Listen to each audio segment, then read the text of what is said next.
Fibershed Fall Gathering. We have a great panel for you this morning. Getting a little bit of a late start because all of us are moving slow on this gorgeous day and climate change. So please pull up a chair, make yourselves comfortable. We'll have this panel this morning, and then we'll have our potluck lunch, and then you'll have an opportunity to look at the beautiful sustainable cloth entries this year. For those of you who did make something, have your photo taken, and to shop a few of our vendors who graciously came up here today to give you a chance to buy local. I'm Marian Bruno. I've been with the Chesapeake Fibershed since its inception, and I can't tell you what it means to see that the community we have is strong and focused on what our local fiber farmers can produce. Today's panel is going to be about the next steps. What is the future of sustainable fashion? Susan Stollop, one of our board members, is going to be moderating this panel. She'll give introductions, and you'll have an opportunity when they're done to ask some questions. So thank you for being here once again, and let's get rolling. Good morning. So I just want to make a couple of brief remarks before we start in on introducing everybody and some questions. But I am a farmer, a producer. I have tuna sheep and Angora goats, and I make felted coats for sale. I kind of started out as a manufacturing engineer and eventually ended up, coming into farming like fairly recently. But it involves a lot of manufacturing, and I'm very interested in seeing the course of manufacturing and the production of goods in the United States, because I started out in manufacturing in the early 80s and have seen pretty much the death of it in the U.S., which is pretty sad. But so hopefully, what I'm doing, I can give inspiration to people coming through, young people coming through, to try to make stuff back in the United States again. I just wanted to make a brief statement, and I'm going to kind of read some of this because I can't keep all these numbers in my head, but just to say, how did we get here from having everything that we made be from the U.S. pretty much, in the early, in the 1960s, pretty much all of our clothing came from the United States, and it was all made out of natural fibers. Rayon being sort of the one that's a little funky, which, it's made out of wood pulp that is heavily processed to get it into rayon.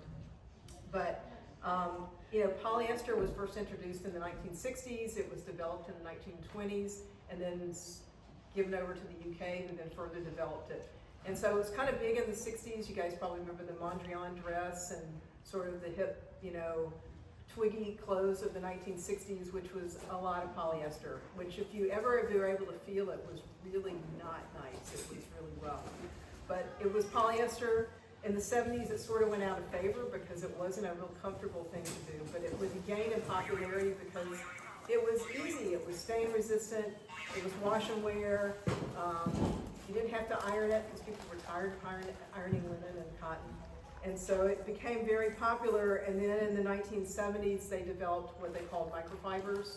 So it was like 10 micron with fibers, which it's 60 microns as a human hair. So they're very, very thin. So we've been putting microfibers into the environment for a long time.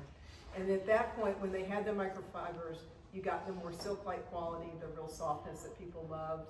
And then they could start blending it with cotton and linen, and you get the polyester fabric. But just to throw out a few numbers, which are kind of interesting, is in 1960, 29% of the fabric was made from petroleum sources. 29%. Last year, 88% came from petroleum sources, which, by the way, are not recyclable. In 1920, 17% of income was spent on clothing. And 1960, with the introduction of polyester and nylon, it was 10%, so we're starting to see a reduction. By 2024, only 2% of your income went to clothing. And in 1910, the average woman had 8 outfits. And in 2024, it says we bought, on average, 53 items of clothing last year. So that kind of gives you an idea of how things have changed. We come to expect trendy clothing, cheap clothing. You don't expect it to wear very long. Shein, the Chinese company, which has gained a lot of press over the tariff and the $800 limit, has really been pushed for women in their 20s and they're 40 to 60% cheaper than H&M, which is sort of like the pinnacle of fast fashion. And then the fact that for $30 you can buy a dress from Shein and have it shipped to the United States. So and the average number of times a piece of clothing is worn right now is 8. And it's probably not the case in this area, like from us, but anyway, it's a thought.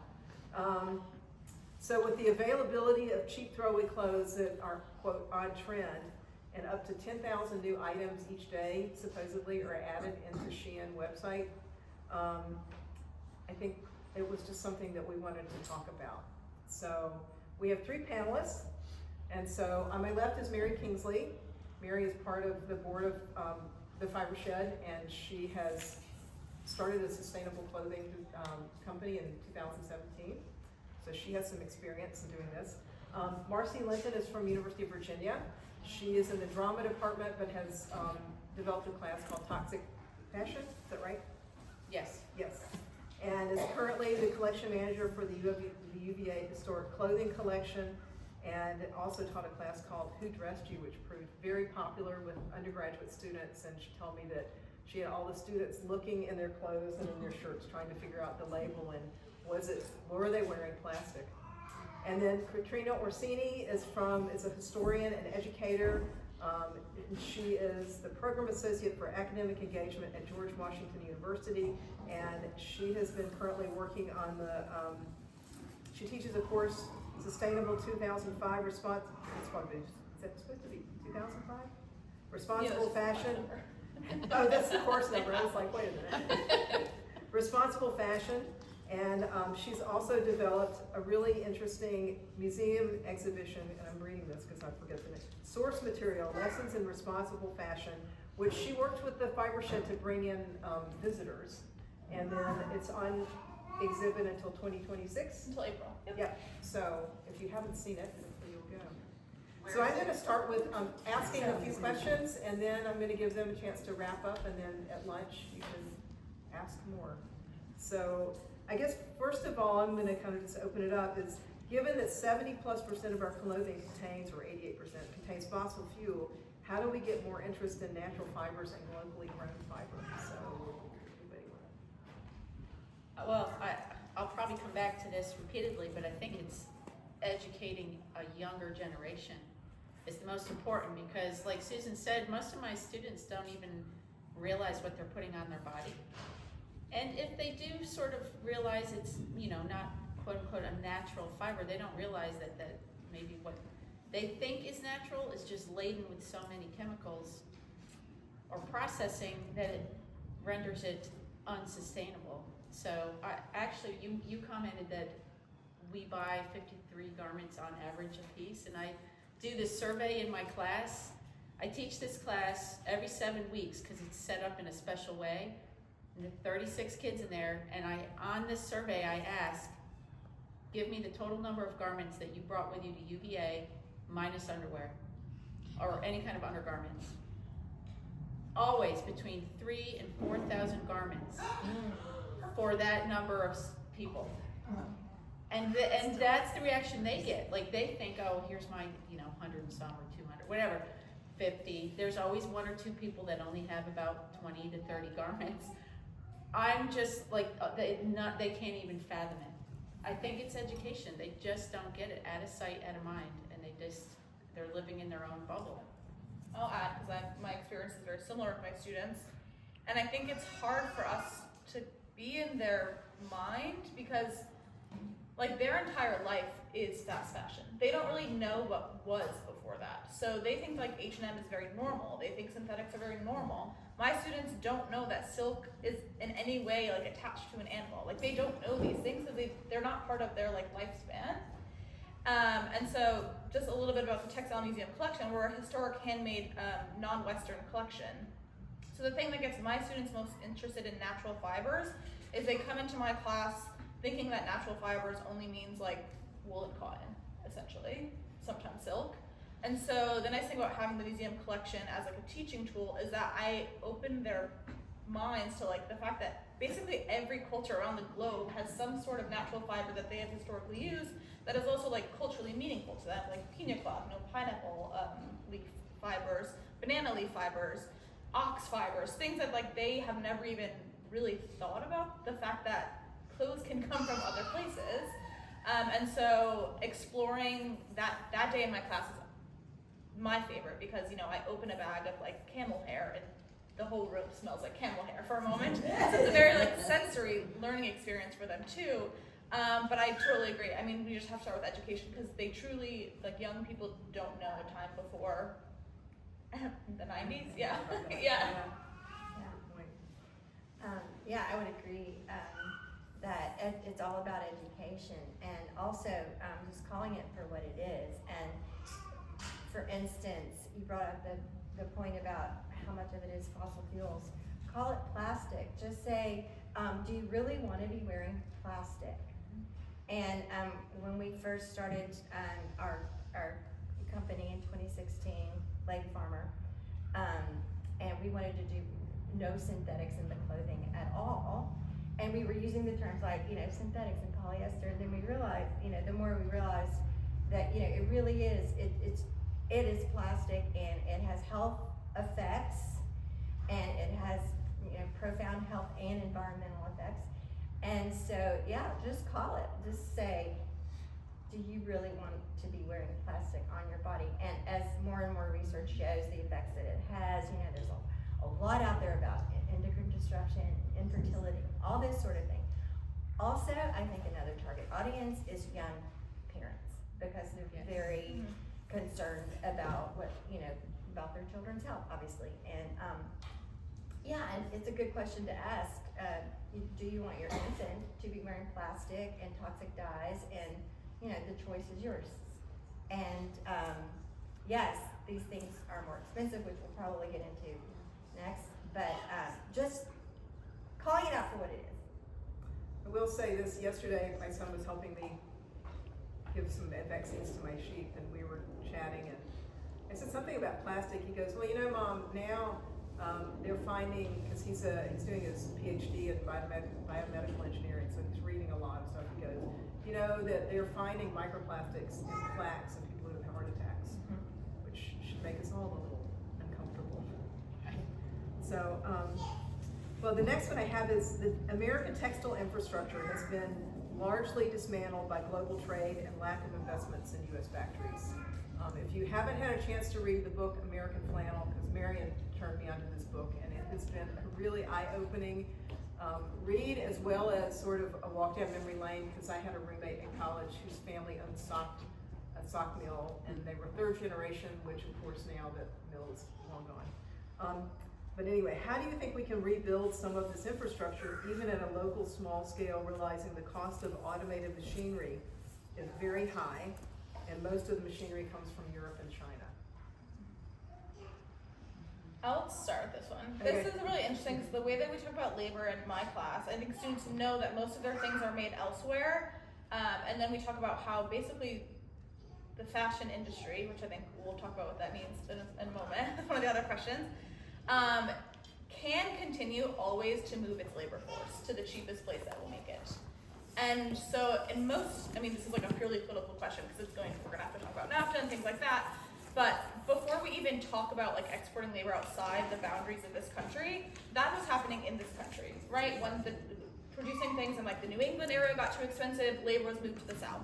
And it just like also is a problem within our own borders, unless we talk about this like more holistically. So I think that like even if we were to make more clothing in this country, which actually we do make a ton of it pretty much outside of LA, we have to talk about what that would look like, because the way that we're making in this country right now is also pretty abusive. So I think that there has to be like a real look at what it means even to make clothing in this country, because it cannot just be an industry that builds factories in one place, vacates those factories and goes somewhere else all around the country if it is in our boundaries. So I think that things that are going to really matter are that like it's not just going to the place where minimum wage is still $7.25 or something like that. It's not just going to come back in a way that is by piece rate pay, which is you only get paid based on how many objects of clothing they can make, as opposed to by a minimum wage. So I think that, like, as far as policy that would contain it within this country, we also need to talk about policy that protects the people in the places where it would be made. I think this is going to be consumer driven, and it's going to be an educated consumer base that wants to choose things and make the demands on the market. And I think one key piece of education or reframing or just messaging would be what do we call a good price? And we're all conditioned for decades, centuries. A good price for something is when an individual, in our understanding, is an individual can get a product for the least amount of money possible. I would love to see that reframed and remessaged as a good price means something where people all along the line, the product, the people who made it, everything along the line is getting compensated fairly, and that's a pretty big leap. And I think when that becomes a thing, be a long time, be a very large shift, but that's when you'll start seeing the more local things happen, because the more people want that, the more these small tiny factories can produce at scale. And scale's a real problem when you're trying to produce sustainable clothing. I can vouch for that. I would pretty much echo what's been said already, but I do think I feel like there would have to be some policy driving it somehow. And I kind of say that because I had conversations with PJ Smith, who's the director of fashion and fashion is, I can't remember his title, but he's in the National Humane Society. And he was telling me that the only way that they can change anything is through policy, and the only way that can happen was almost by shaming the public into allowing that policy to happen. So there was a time period when people had stopped wearing furs, and he said that policy kind of some of the policy around that happened because of the shame that was involved with people actually wearing those. But yeah, that's going to be a long. I think that's a future, very future forward. Change.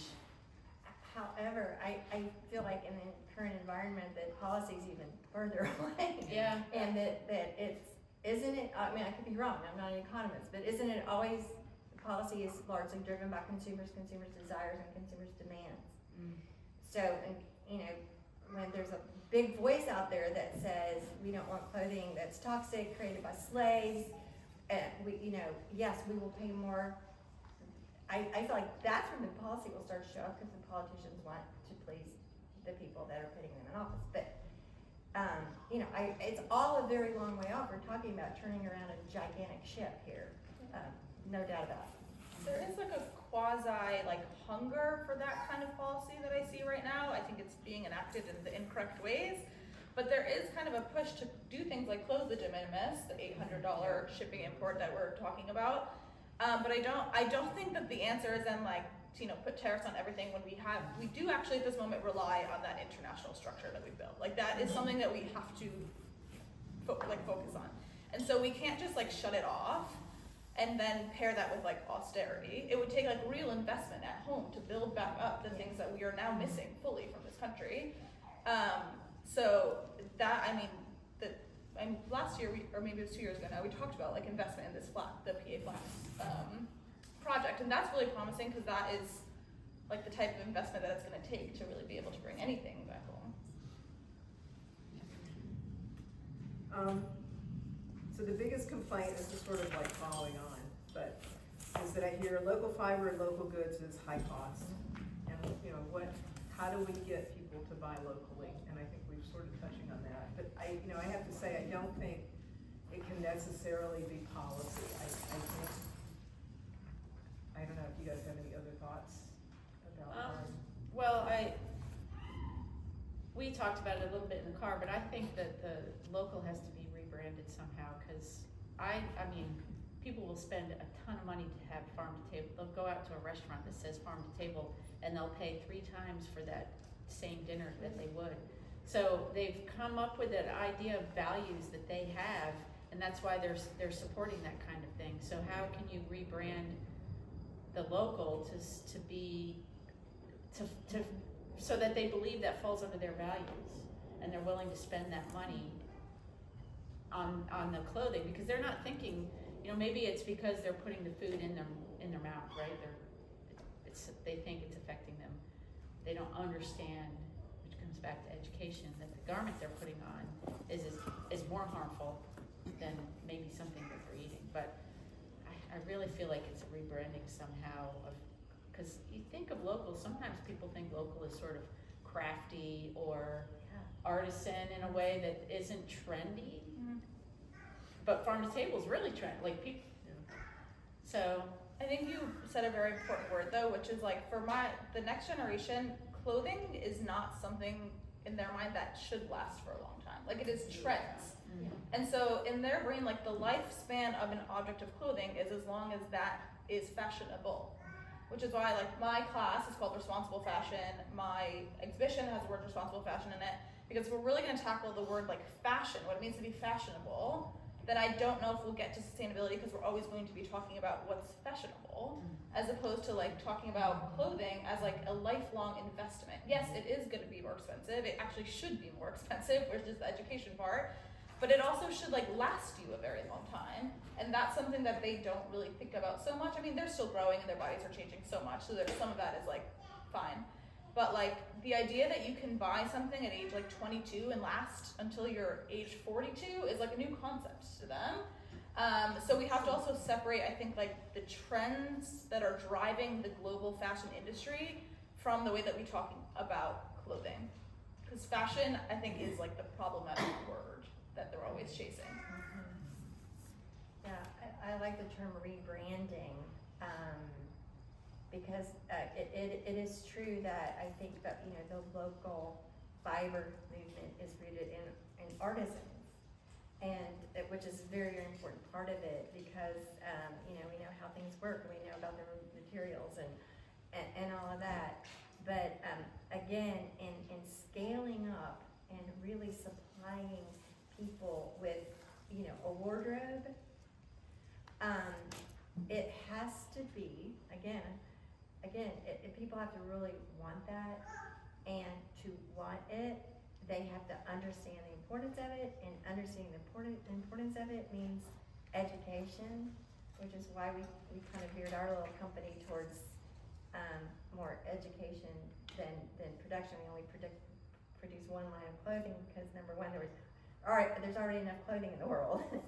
And number two, people weren't really understanding, and this was in 2017, why would I pay $200 for a dress? You know, well, let us walk you through how this dress got here. And again, what is a good price? That was a really good price for that dress, because all along the way, from the earth to the humans, everybody involved in that dress were treated responsibly. So, as long as that understanding and value is missing, you know, it's pretty high hill to climb. So, I don't know. I've been excited because there have been a couple of articles in the New York Times about local designers is where the new fashion is, because we're now, over the last 10 or 15 years, more and more fashion companies are not being run by creatives, they're being run by accountants and big, you know, money-driven CEOs, and not the creative people who kind of started these fashion houses. And so there was one article in particular, a woman was saying she saved up, the journalist saved up for like 5 years to buy a pair of designer shoes, and she finally got them and wore them a few times, and they didn't even last a month before the heel broke, and she had to have them repaired. And she was saying that when you buy these big fashion brands now, the quality is not there anymore. And so the question comes is like, and she was making the case that local fashion is where it should be going. So the question is, and this sort of goes into the rebranding. Is local fashion a possibility, and how do we get there? Because we have a lot of fashion students, and they're not all going to work for Ralph Lauren and Chanel. Do you mean like local design? Local design. Like this is local- a Ag Reserve Maryland outfit. Not necessarily, but I mean, we do have some like, Woolrich used to be a local company, which is now basically closed its last mill in the US, so that's no longer, but some of the smaller, companies that are trying to start and be more local fashion, like Rag & Bone started out as a local fashion brand in Nashville, but now of course it's been sold, so it's quite different, but I don't know if you guys have any thoughts about. I have thoughts. I don't know if like people are gonna like them, but I pause so much at the word fashion because it's impossible to separate the fashion industry from the type of making, producing, everything that was introduced during the Industrial Revolution. Like cotton and textile were what drove the Industrial Revolution, and so the type of monetary system that also introduced, they are like very bound to each other, fashion and capitalism. And when we're talking about fashion, these type of trends, these type of like overproductions, overselling, that is what feeds the machine. And so if we are like talking about truly slowing down, investing in things that are left, like we are going to break that machine. So we have to understand that we're moving away from like a fashion system where everybody can like have one personality for a month and then change their wardrobe. Like we have to just think about like, what do clothes look like without the fashion industry? So it's clothing. Correct. Not fashion. Like, is there a local clothing system possible? I definitely think so.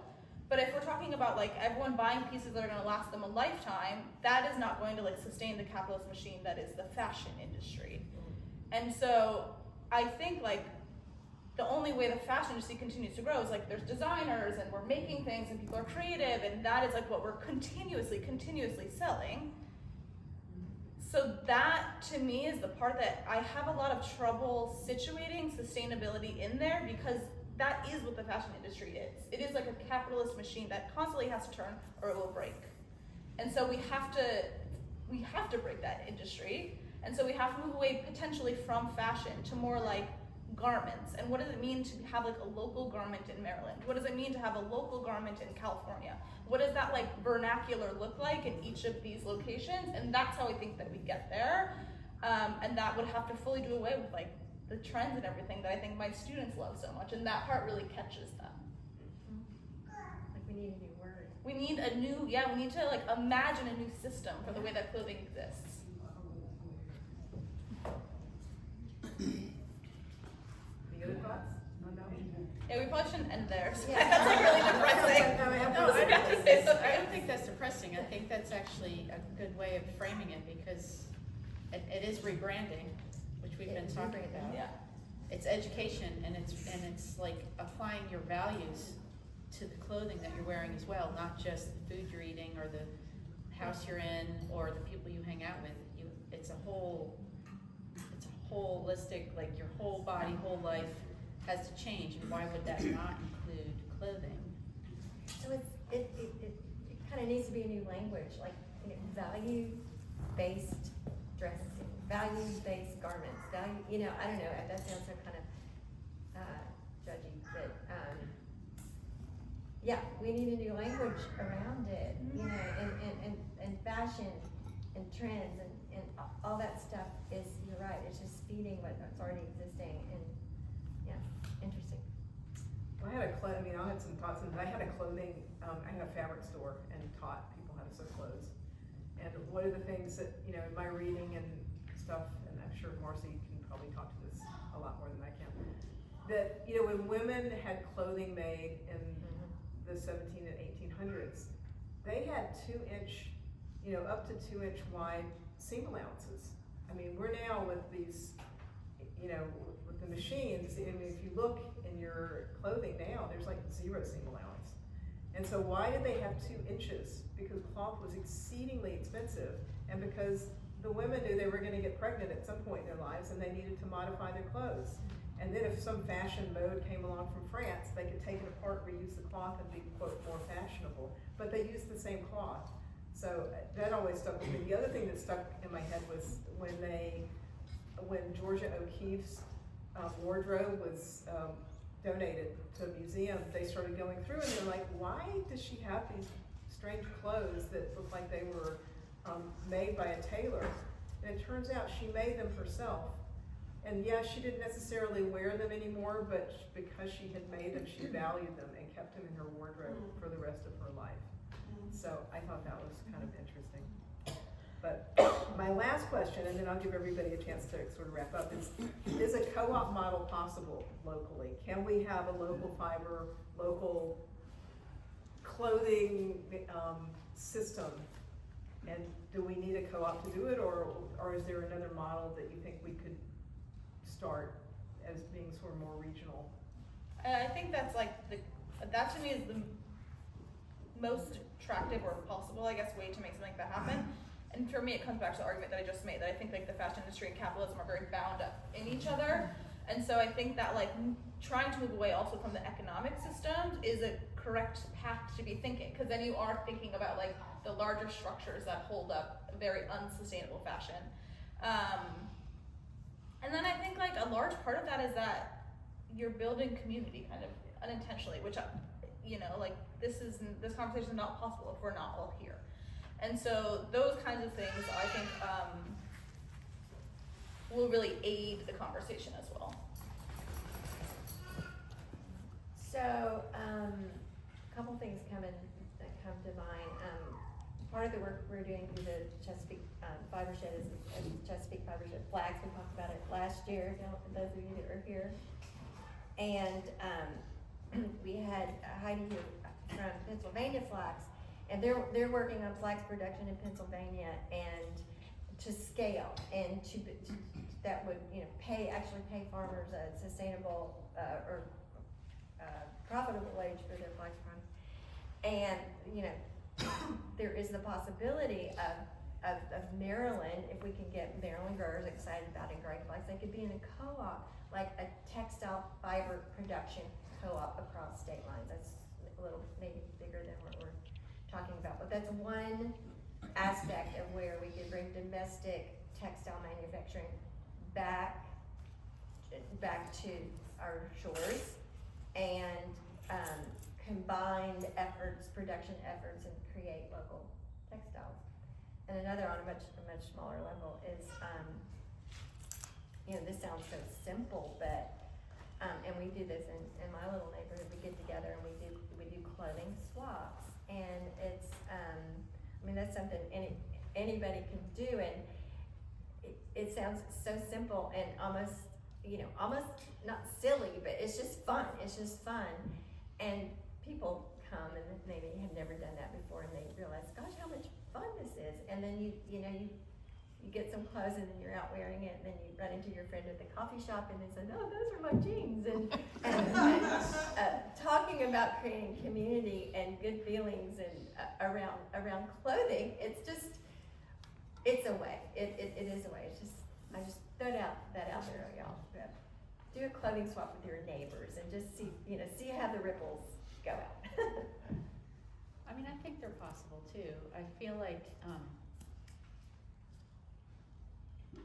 I think it's really important that we start sharing resources, because it's really hard for an individual to start their own little, idea of a clothing, whatever, design, product, whatever part they're in it. To do it by yourself is really hard, but if you can, I feel like it has to be a co-op to do, like, to take off, we have to have co-ops. People have to, because you're gonna start finding like clumps of people with those values and are willing to change the language around it, and willing to go out in public, in the same outfit that they were seen in 3 days ago, and you kind of have to start building a community, which is a great word, instead of co-op, could be a clothing community, to like do this. I don't think it's gonna happen on an individual basis, because it's not. Oh, absolutely. No, you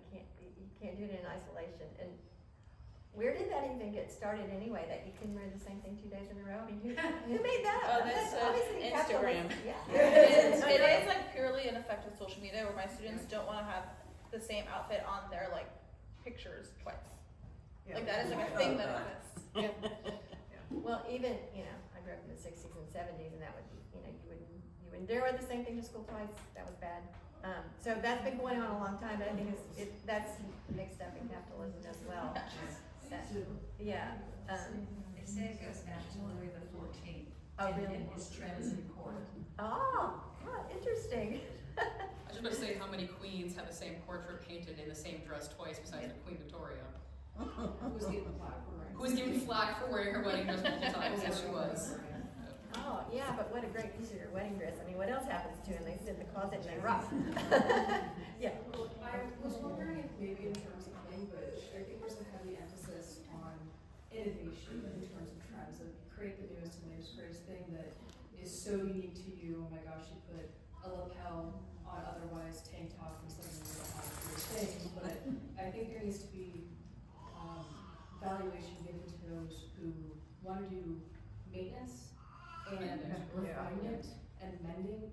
I think mending has been taken from younger generations to the point of if a button pops off a pair of jeans, they're just going to get rid of jeans because they don't. It is overwhelming to try to even think about, okay, I got everything else on my plate, now I have to fix this button. It's just going to be easy to buy that dirty pair of pants from Shein or H&M. And there's not a lot of value given to, actually, yeah, I can't put the button back on. I am pressing pants off of them because I learned how to mend because I had to. And I think if we gave evaluation to those kinds of thoughts, it'd be a little bit better on.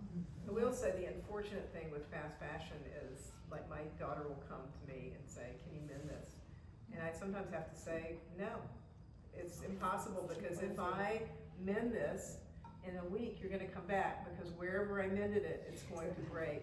And it's going to unravel there or rip there. So at a certain point, they're done. It's not worth To your point, the seam allowance too, and I'm so sorry I say it, but seam allowance being a really important thing. Yep. These newer clothes don't have any of Nope. that. Yeah. So Martha, you were gonna. Yeah, I just, to the, not wearing the same thing twice, human beings are like novelty. Yeah. And so you have that's just something you're gonna have to deal with and give them some other form of novelty.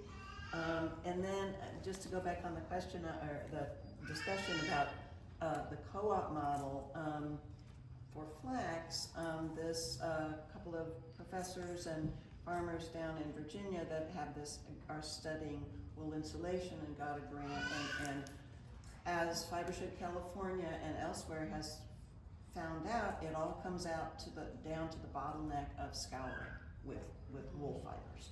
And one of the farmers who's been involved in this, he says, let's get a really decent sized scouring facility that is a co-op. So then you could have all these people who need to get beyond that first step to do whatever else they want to do. Yeah. So that's something else to. Yeah, like communities getting together and open up, these facilities that that facilitate different steps in the process. Right, and also because, and it also gets together with policy, because that is needed, because, manufacturing, that gets back to farmers and consumers, and states and the nation have an interest in building our infrastructure, which serves rural areas and urban areas. And so once you get the results of these surveys, say this is what we need, and this is going to help people all across the country, all across the political spectrum, because it all raises them all up. So I think, and then you can go and start to get further government grants, development grants, etc., which can really make those things start to happen. I'll go back to your novelty point, because I agree that, I want the things, right? Like, no one is out of that system, but I think that the thing that I see as like a real fashion future potentially is like the potential for redesign. I just don't think we need to be revisiting virgin materials when we have so many materials on this earth at the moment and so many clothes on. So if I am talking to a student who really wants to pursue fashion, and also it's great because the resources that are these excess things are so cheap if you're trying to start like a fashion brand, then there's like at no point I think like the the need to be using virgin materials at this point in history, because we have amassed so many materials in so many different places in so many different ways, that I think a real fashion future is the concept of like redesigning clothes. Doesn't Eileen Fisher do that? Yeah, I will push back on that a little bit, because I started that way. So Redesigning. I redesigned.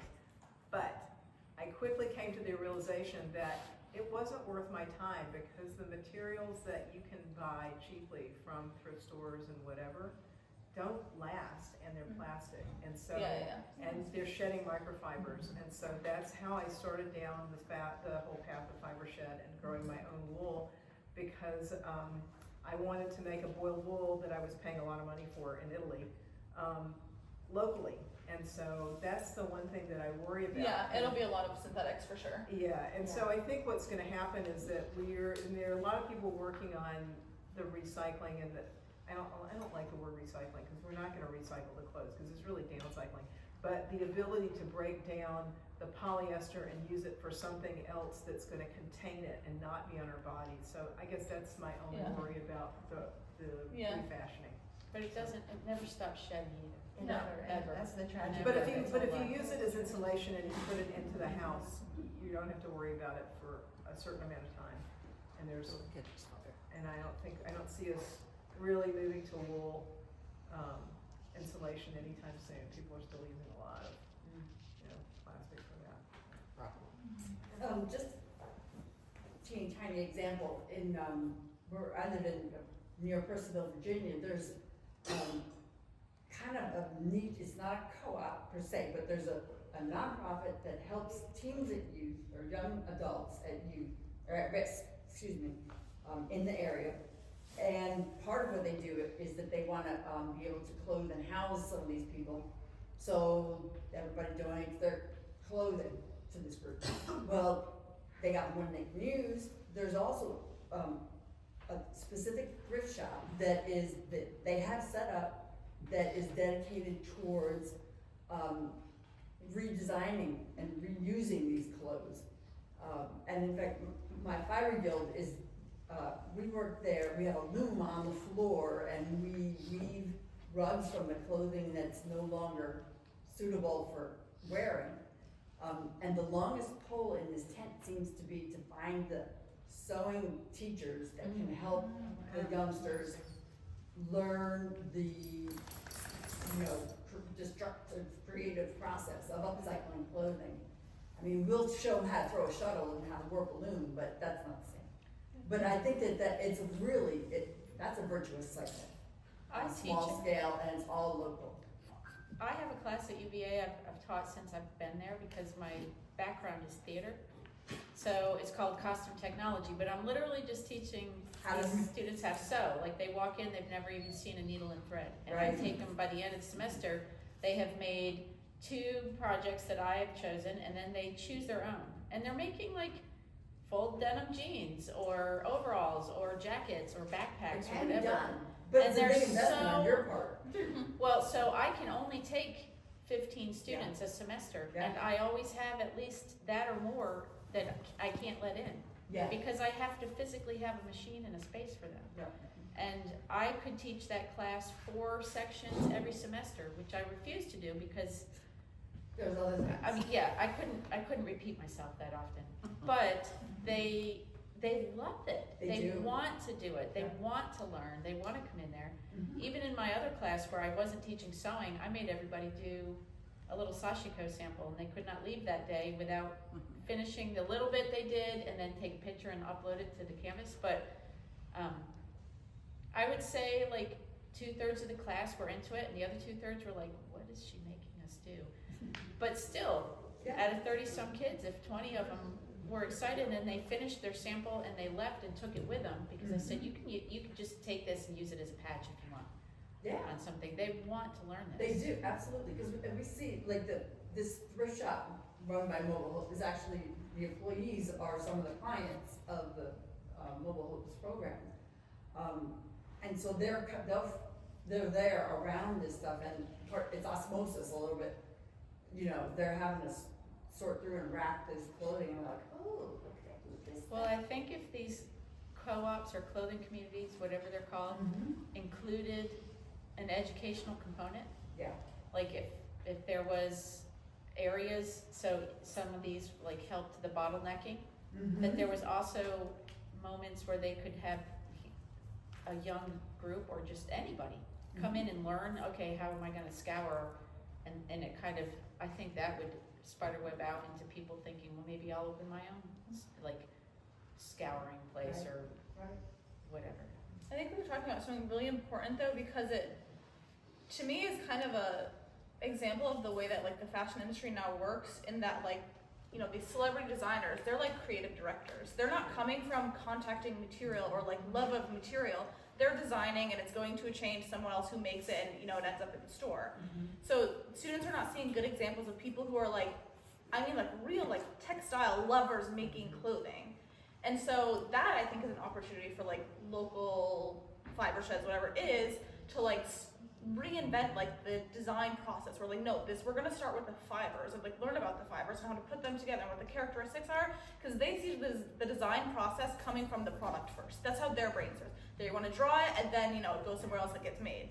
So for them, that's like also a very big psychological shift, where we're like, oh, we have to actually learn things about the material first before we can decide what we're gonna make with the materials. And so what you're talking about actually is like very much in this local conversation as well, because the fashion industry also has their brain elsewhere in this like global, someone else is making it somewhere else, I don't have to learn about the material itself. All right, we're gonna take a couple more questions and then we'll let everybody wrap up, and then we'll, I guess, have lunch. I don't have. So I have a question for our educators. Is it, we talk about education and you teach at the college level, do you think that there's the ability to create curriculum that teaches at a much younger age? Because I remember being on your campus and people saying we have students that can't sew a button. Yeah. So is there any movement towards that? I don't know what county we're in at the moment. Thank you. But I'm just from DC, so I know like DC's local schools are the best. But there are a couple of counties in Maryland that are now bringing back home ec, which I'm very happy about, because they realize like the destruction that taking it out of the schools has done. And I mean, that was the first time I learned to sew, was like at a home ec, right? I made like a windsock or something. And then loved it. So then my grandma would help. But like, if it hadn't happened there for me, I don't know where it would have happened. So it has to be introduced to kids in school. In DC, they have at pre-K level a module on like clothes, just like thinking about what's on their body, physical body, touching things. And then they kind of like move on from there. So it is very much like based in the object still in the DC school system. And then it's kind of like not really brought up again. So I think that much like, I think someone was just saying this earlier, like the things that we put in our bodies, it is starting to have like an effect on our bodies. And as more and more people realize that, I think that's actually where the curriculum aspect is gonna come from, that like, oh, this is having a pretty bad effect on like humanity, and we need to kind of tell people that earlier. But for me, I'm nervous that that's still not gonna bring back in like the tactile experience. Like that type of education for me is a little bit separate, and I'm nervous about that. And I think in my students in my class, a lot of times my assignments are the first time they are doing anything other than writing a research paper, which I find very scary. Like we have put so much emphasis on science, technology, research, like the final presentation, whatever it is, that we don't actually do object-based assignments or learning anymore in schools. And so that for me is, I think, a real opportunity for educators to reframe assessments or assignments into something that's not just research and papers, but into actually making objects. And I, for the first time, am seeing professors want to do this because they're so afraid of the AI written paper that they need to find another way to assess their students. And so, in that way, I'm like kind of like, yeah, it took you long enough to get here. And like other computers are writing papers now. Alright, so let's do two more. We have four more questions. 5 more questions. Okay, so we're gonna, huh? Mine's not a question. Okay. I wanna encourage what I see happening over here, where Fiber Deal gets involved in the community thing. And what I'm hearing, you know, home next out of the schools, every one of your communities has an elementary school. And every one of your elementary schools has an after-school care program, before-school care program, where they do clubs. Lincoln Elementary School has a unicycle club, for crying out loud. But if you could dig down deep, oh gosh, kids, you know, and find those like-minded people that are in your take 3 of you and say, if we have a gentle suggestion that we'd like to start a mending club and get it into the schools, because I say if you love Frederick or if you love Barnesville or wherever you are, love the kids and get into the schools. So if I may speak out about our project, you're welcome to stop by and look at our board, but it's addressing many of the things our panel's talking about today. I'm a master gardener, and I like to grow things, but I also am a fiber junkie. So I've done all of the knitting, crocheting, lace making, sewing, you name it. It's just playtime for me. And one day I realized that I wasn't using locally sourced materials. Like for making my lace, I was using Egyptian cotton, right? And I couldn't find locally sourced stuff, and then I started talking about it to my Fibershed friends, and eventually we got the flax project started. And what I've learned since putting together this consortium of organizations for the Garden to Garment project is that people are hungry to know where their clothing comes from. They are amazed to learn that they're wearing plastic. We do a lot of tabling all over the communities, and it's like a magnet. You put a flax break in anywhere, and people flock to it. What is this? And then it starts the conversations, and I'm finding more and more crafters. It's like opening the crack of a door, first awareness, and then the crafters say, oh, it might be fun. You mean you only need 10 square feet and I could make my own fiber and that could be part of the artwork that I'm creating. So it's like the food movement, the farm to table movement started with one restaurant. And just opening up people's awareness. And I feel like that's where we are now, but we need help. Because I'm going to ask you to reach out to the master gardeners wherever you are and say, hey, we're interested in growing textile plants. And I stopped using the word fiber because people thought we were eating it. So growing flaxseed to eat. So now I only use the word textiles. And in textiles then becomes inclusive with the dye plants, which attract some people, and the native sustainability, dogbane and yucca, interests another group of people, and the flax, who are the historically bound people, are interested in that fiber. And you get all these different doors opening, but first you've got to get people interested in growing. So I'm going to say, talk to your master gardeners. Really good point. Good point. Another question? Question. How could natural fibers be incorporated in athletic or workout clothing? Because I feel like Athleta has truly captured my generation with joggers, sweatpants, and leggings. And I feel like that's a really hard market to sort of push, whereas because people think that, oh, you need the polyester, you need the nylon for the stretch or the performance. I was wondering if you know. Wasn't there, didn't Texas A&M have somebody who commented on a project where they were looking at a kind of processed wool that actually could perform like athletic work? Did we see that? I did not see that, but I talked to a young woman at Rhinebeck who is looking at replacing Lycra with latex, which is its own issues because there are a lot of latex allergies. But anyway, there are some people thinking about it.